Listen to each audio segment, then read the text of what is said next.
Kisah abadi manisnya pengorbanan 3 syuhada di akhir Perang Yarmuk 636 Masehi.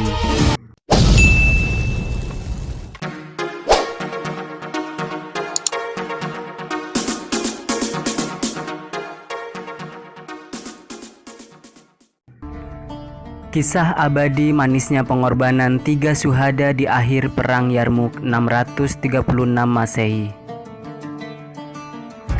Perang Yarmuk, peperangan yang melibatkan Muslim Arab melawan Kekaisaran Romawi Timur atau Kekaisaran Bizantium. Dalam pertempuran ini, pasukan Muslim Arab dipimpin oleh Khalid bin Walid dan Abu Ubaidah ibnu Al-Jarrah. Pertempuran Yarmuk meletus pada 20 Agustus 636 Masehi, tepat 4 tahun setelah Nabi Muhammad SAW meninggal dunia. 3.000 pasukan Muslim melawan 200.000 pasukan Romawi. Perang Yarmuk berkecamuk sangat hebat selama 6 hari. Pasukan Muslimin dengan gagah berani melawan musuh. Tak ada yang mereka harapkan kecuali 2 pilihan, yakni kemenangan atau mati syahid. Peperangan terus berlangsung, pedang-pedang saling beradu, kuda-kuda memekik, anak panah melesat. Pasukan Muslimin bertarung tanpa takut ajal. Namun peperangan kali ini berbeda dari perang-perang sebelumnya. Perang melawan pasukan Romawi tersebut sangat berat hingga hampir saja pasukan Muslimin kalah.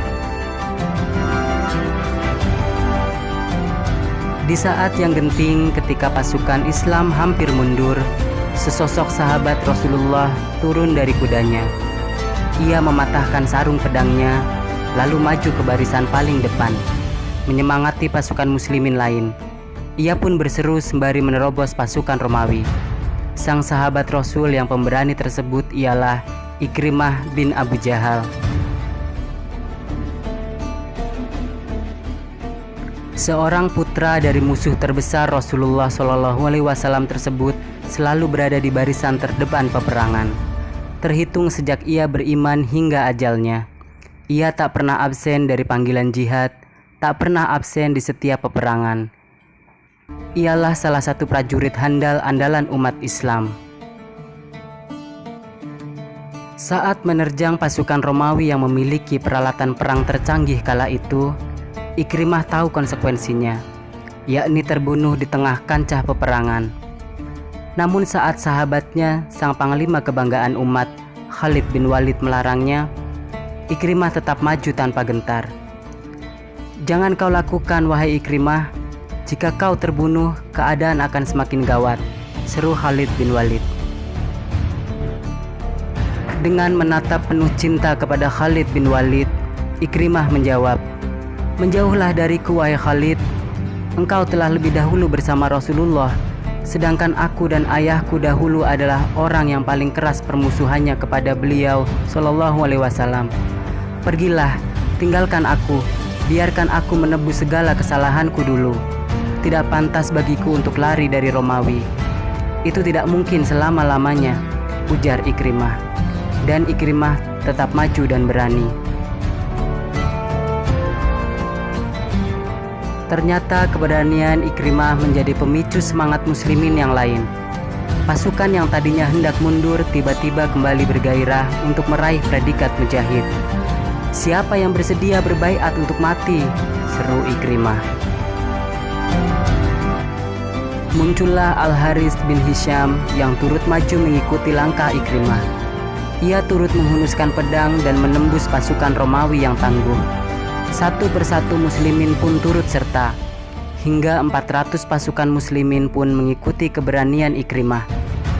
Hasilnya, pasukan Muslimin meraih kemenangan. Romawi berhasil dipukul mundur hingga akhirnya menyerah. Muslimin bergembira dan bersyukur kepada Allah SWT. Namun pemandangan di akhir perang sangatlah menyedihkan. Selain banyak mujahid yang syahid, ada 3 orang sahabat Rasulullah yang terbujur lemah penuh luka dan darah.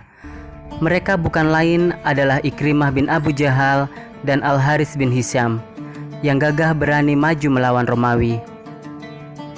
serta seorang sahabat lain yakni Ayas bin Abi Rabi'ah. Riwayat lain menyebutkan bukan Ayas, melainkan Suhail bin Amr. Dengan tubuh terbujur kaku dan luka yang tak mampu lagi ditahan, Ikrimah meminta seteguk air. Dibawakanlah untuknya air minum. Namun ia melihat Al-Haris yang juga terbujur lemah, tak berdaya. Ia pun berkata, "Berikan air itu pada Al-Haris dulu." Maka dibawalah air itu pada Al-Haris. Namun Al-Haris melihat Ayas menoleh padanya. Al-Haris pun meminta agar Ayas lebih dahulu meneguk air segar itu.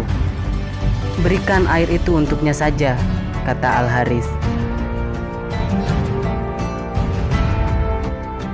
Sungguh pemandangan yang sangat menyayat hati bagi siapapun yang menyaksikan saat itu.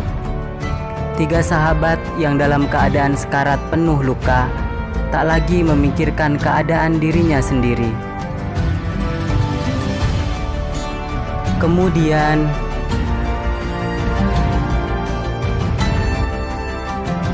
air itu pun dibawa pada Ayas. Namun sebelum menengguknya, Ayas sudah menemui ajal, syahid. Maka si pembawa air minum itu kembali menuju Ikrimah dan Al-Haris agar keduanya dapat meminum air. Namun terlambat. Keduanya pun sudah wafat sebagai mujahid. Sebelum sempat meminum air karena lebih mengutamakan sahabatnya meskipun dalam situasi tersulit sekalipun. Betapa mulianya akhlak para sahabat Rasulullah. Di saat sakaratul maut pun mereka masih mengutamakan saudara seiman daripada diri sendiri. Semoga Allah memberikan ketiganya nikmat telaga Al-Kautsar di surga kelak, yang dengannya mereka tak akan lagi merasa haus selama-lamanya.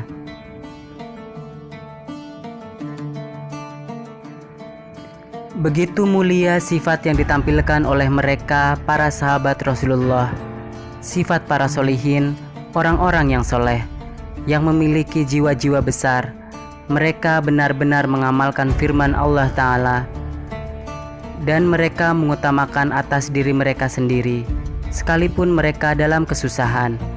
Dan siapa yang dipelihara dari kekikiran dirinya, mereka itulah orang-orang yang beruntung. Quran Surat Al-Hasyr ayat 9. Dan mereka juga benar-benar memahami bahwa Rasulullah SAW bersabda, "Tidak beriman salah seorang dari kalian sampai kalian mencintai bagi saudaranya apa-apa yang ia cintai bagi dirinya sendiri." Hadis riwayat Bukhari nomor 13 dan Muslim nomor 45. Wallahu a'lam bishawab.